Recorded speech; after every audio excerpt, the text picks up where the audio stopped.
нәрсәгә безне татар халкын бетерергә шушында басуга тезеләләр. Ул бит авылга якын. Ул безгә җил исә һәр вакытта да. Минем өем менә шунда басу кырыенда гына терәлеп тора. Моны әйтеп бетергесез инде. Начар әйбер бу. Какой может быть счастливая и спокойная жизнь, если когда здесь строится химический разливной какой-то участок со всякими пестицидами, гербицидами. Но это же дураку ясно, что влияет на здоровье человека.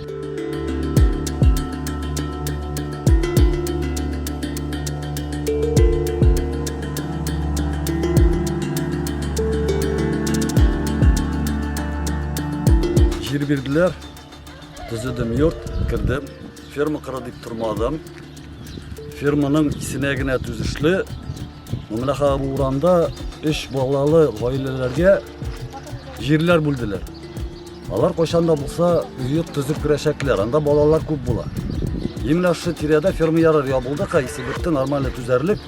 Именно шушы тирәдә төзүләр агылы мәддәләр ясый торган оешма. Киләчәктә безнең балалар мин үземдә дүртәү. Балалар шул агылы мәддә исен иснәп, то есть ул агылы мәддә исе килгән чиракта аны зыянны яклары булмыйча калмый. Авылай бернең диаметры 5 километрдан 7 километрга хәтле бара диләр. Анда безнең ул якта Кадер мәктәбе, балалар бакчасы, аннан алда лагерь бар, Фидутта, Факел дигән. Тагын тегендә бар әле аенлыкта. Аларга бөтенләй зыян килергә мөмкин. Кызларым шушында оныклар белән аларның киләчәге өчен борчылып, без бу агу сиптерүгә каршы. Авыл халкы укытучылар, например, медиклар, аларны үзе куркытып куйганнар. Алар үзе чыгарга курккан. Монда килмәк өчен байтакы үзе курка чыгарган.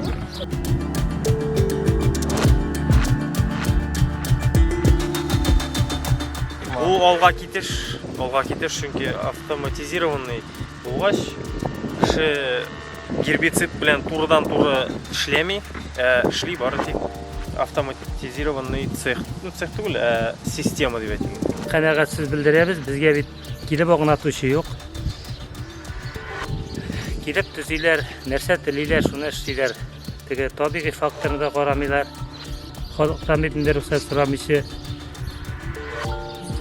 Бу ике авыл арасында шундый оешма төзү ул миңа гамәлгә сыймый дип уйлыйм. Умартачылар да монда борчыла, инде былтырда күп кенә умарталарын югалттылар, рапска сиптергәннән соң. Инде бу берничә ел рәттән бара монда эшләр. Мага инде ниндидер нокта куярга кирәктер.